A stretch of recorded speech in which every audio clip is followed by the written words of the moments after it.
Welcome to this very special edition of the KAJ Masterclass Live, the show which ensures that you profit from your time spent here with experts, either through their insights, information, or simply learning from them. And today we have Megan Connor. She is an author, a coach, and a survivor. Welcome to the show, Megan. Thank you so much for having me. You are welcome to the show, Megan. You are welcome to India in this online form. And I'm sure not just in India, but a lot of people across the globe will benefit from what we are going to discuss about. We will discuss about how one can identify and exit abusive relationships and systems. So first to understand, Megan, you have seen life from very close. But and you share your things, but I want you to help understand, for the audience, to help them understand who is Megan Connor, so that then we will move on to our next questions. Oh, sure. So I'm first and foremost, I'm a mom of 6 wonderful children, and I spent a lot of my time in life in abusive situations, mainly because of my upbringing and different situations that I experienced as a child. And when you experience things like that as a child, you get some programming that gets instilled in you. Those situations become comfortable and familiar to you. And unfortunately, a lot of times people end up repeating those things that feel familiar to them. And you can end up stuck in those cycles for a very long time. So it took me a long time to recognize these patterns in my own life and find ways to break free from them. But now that I have done that, my main mission in life is to help other people identify those systems and break free from them so that you can live an authentic life and be happy after experiencing trauma. Right, Megan. Thank you for that. Now to understand, that abusive and coercive systems, situations, relationships. How does it happen that people get into situations but they are not able to come out? What are these different situations? If you can help the audience understand, what do you mean by systems? Relationships, one can understand. But what do you mean by systems here? Help us understand, for even a common person to understand in any part of the world. Well, a system can be anything from a corporation that you're working for, to a family that you belong to, a religion that you belong to, anything that has a lot of impact on your life or that you spend a lot of time in. And so any of these ways of breaking out of coercive control can be applied to any aspect of your life, whether it's a club you belong to or a corporation that you work for or a family that you're in. It's really important to examine these things in your life and see whether they're healthy for your psyche, healthy for your development or not.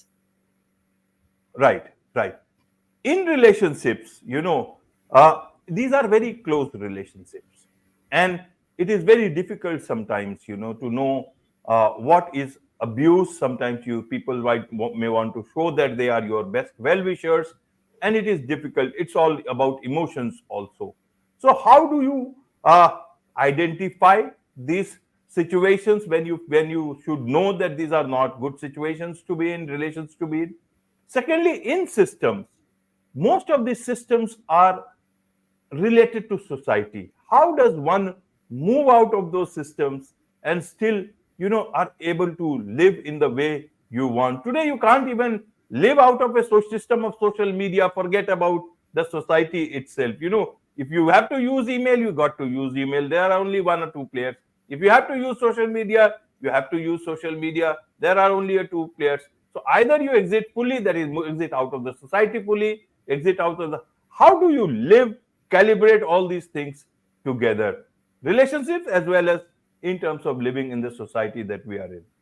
Yeah, so I think for myself personally, one of the most important ways that I was able to identify health or unhealth in all of the things I was participating in is to just take a short break. Take a break from the relationship, take a break from social media, take a break from your job.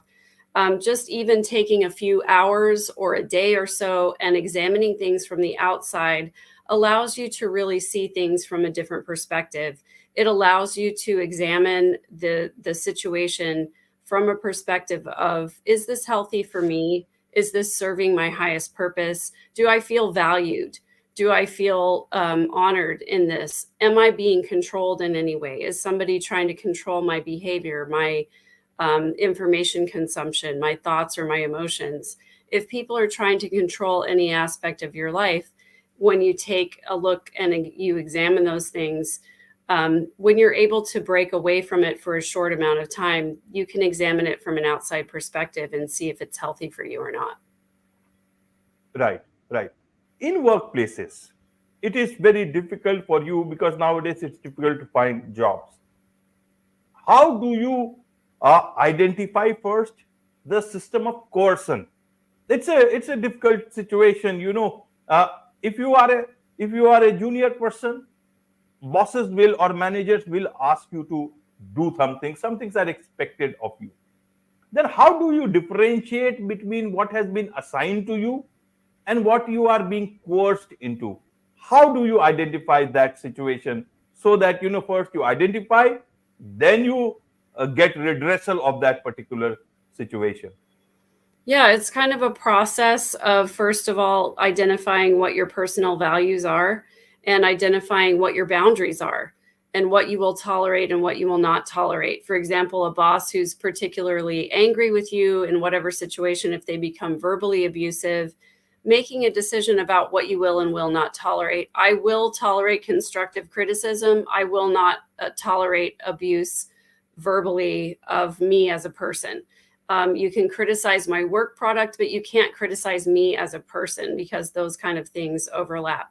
So examining values, establishing boundaries, and then asserting those boundaries, even with superiors, and being able to say to them, I understand if you're not happy with my work product, but for you to attack me personally or attack my character, that's not okay. That's where I'm going to draw the line.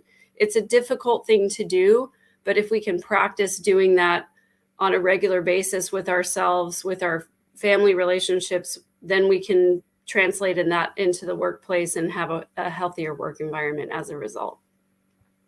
Right, right, Megan. You all put a lot of emphasis on children, how to protect them. Why do you do so? I know you are mother of 6 children, but I want to understand: is there more to it, or you find that though it should start from there? Help us understand. You talk about protecting our children from grooming and abuse. Mm-hmm. It's so much easier to protect our children from abusive situations than it is to repair broken adults. I think if we can protect our children from a young age and if we can have open conversations with them about ways in which they can be manipulated, that it's a lot easier to do that when they're younger than it is to allow them to experience abusive situations and then try to repair the after effects as an adult. So focusing on teaching our children at a young age to have open conversations, to feel comfortable telling us things that make them feel like they're not being treated and honored in the right way. If we have those open conversations with them at a younger age, then it makes them healthier later on in life. Right, right. Let's learn a bit from your books. You have written, I understand, of 2 books. I walked through fire to get here, and hundreds ways to practice self-care. Tell us about these books, if you have written any other book, and what are these books about? How can one, learn from these books? Every time one cannot listen to this episode or any other episode that you do, but they can certainly, read more of your books. Tell us about your books. Yeah, so the first book that I wrote is called I Walked Through Fire to Get Here. It's the story of how I survived sex trafficking as a child and how I learned to heal from that. And the main message of that book is that healing is possible and that no matter what you've been through in life, that it's possible to overcome those struggles and challenges and actually end up having a happy and successful and productive life. It's both a memoir for my own life, but it's also a survival guide for anybody who's been through traumatic experiences. And the second book that I wrote is 100 Ways to Practice Self-Care. And the reason I wrote it is because during my healing journey through the therapeutic process, I found that the most important thing for me to do was to take care of my own mental health so that I could then serve the people in my life. I can't be the kind of mother, the kind of partner, the kind of employee that I want to be if I haven't first taken care of my own needs. And so that's a way for people to sort of jog their expectations about ways that they can take care of themselves and treat themselves with the most love and respect so that they can then go and show up for other people in their lives. Right, right, Megan. You talked about healing. After any sort of an abuse, healing becomes difficult. Either you go into your own shell, or you start thinking of your tormentor, how you have been. In your case, how did you deal with this? And you also talk about, looking inward before one can look outward to connect. Help us understand this part. It sounds easy sometimes. Look inward. One can always do that, but it is not that easy to do. You also took a lot of years being a part of these abusive systems, and then you could find this way out. Help us a bit so that a common person can understand this and find healing for themselves. Yeah, so one of the most important things that I learned in my therapeutic process was that, um, you know, the the fact that I was abused is, of course, a really horrible thing, but it wasn't the actual abuse that caused the traumatic responses in me. It was the way that I felt about being abused. And so I had to look at myself and say, what are the negative beliefs that I had about myself because of the abuse? And once I was able to identify those negative beliefs I had about myself, for example, I'm powerless, I'm not in control, I don't have a voice, I feel ashamed. All of those things were negative beliefs that I had about myself because of the abuse. So, if we can, it's really tempting as a victim of trauma to focus on the abuser and to place all the blame on the abuser. But if we can learn to turn introspective and focus on the beliefs we have about ourselves, it helps us to heal much more rapidly. It allows us to get to a place where we view ourselves in the most positive light. If we can change those negative beliefs we have about ourselves, then we can heal much faster than if we focus on what the abuser did rather than focusing on how we feel about ourselves. Right, right. What is the hardest part of healing from abuse? And who is the biggest motivator here? Your self motivation, or you take help from outside? Help us understand that. That's such a great question. I think the hardest part was realizing that I was grieving after the abuse. The most prevalent emotion that I felt was grief. And, people have talked for years and years about the 5 stages of grief that we go through when we lose a loved one or when we have any kind of loss in our lives. But I think when we go through abuse, we're still in the same grieving process, whether it's abuse that we suffer at the hands of a partner or whether it's abuse that we suffer at the hands of a trusted friend or relative. We're still going through the grieving process. We're grieving the relationship with that person. We're grieving the fact that we weren't treated the way that we wanted to be treated. We're grieving the time that was lost during the abuse. And I think it's easy for a lot of us to get stuck in one of those cycles of grief and not realize how to move on from that. And so, to answer the second part of your question, whether the motivation came from outside or from inside, the motivation for me was mainly because of my children. I wanted to be the best mother that I possibly could. And I recognized that I couldn't be a good mother as long as I was still grieving what happened to me in those traumatic situations. So I had to remove those things from my life that felt oppressive or abusive, and then gradually add back relationships and situations that felt healthy to me. So going through the process of identifying relationships and situations that felt abusive allowed me to come out of that grieving process and become the kind of mother that I wanted to be to my children. Right, right. In terms of support, who do you ask support from? Because many a times in such situations, you just feel so alone. and it is very difficult. Forget about others. It's difficult to trust yourself. So, how do you seek support? Is how important is that?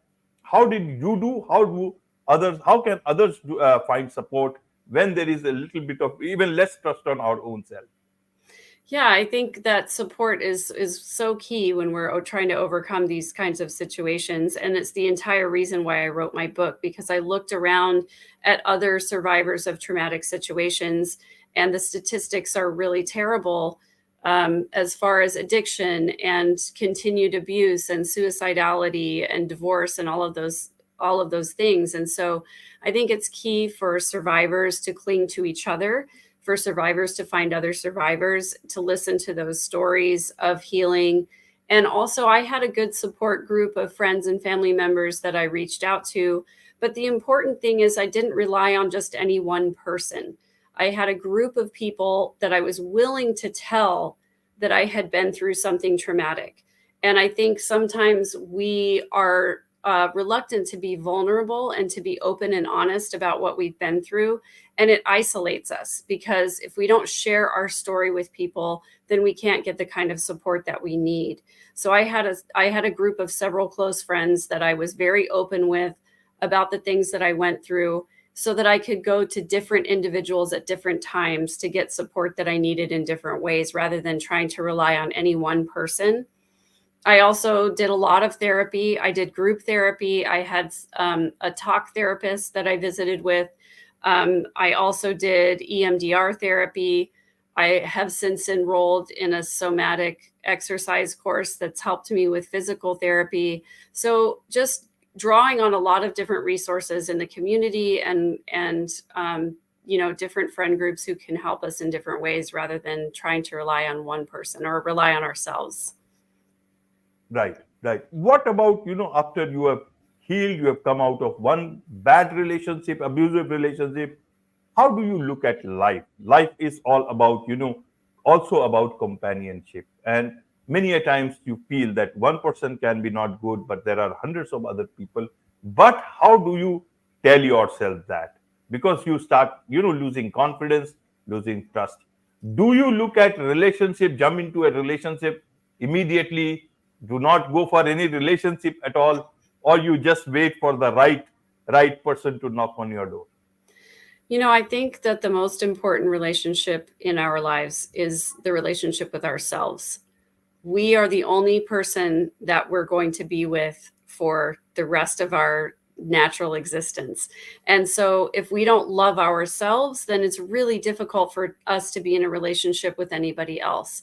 And so my suggestion to everybody is, before you seek outward for connection, that you seek inward for healing, so that you love yourself enough that then when you find a person who matches your interests and your desires, and that you want to spend time with, that it's a healthy connection, rather than coming from a place of desperation or from a place of need, or a place of, wanting fulfillment on some level.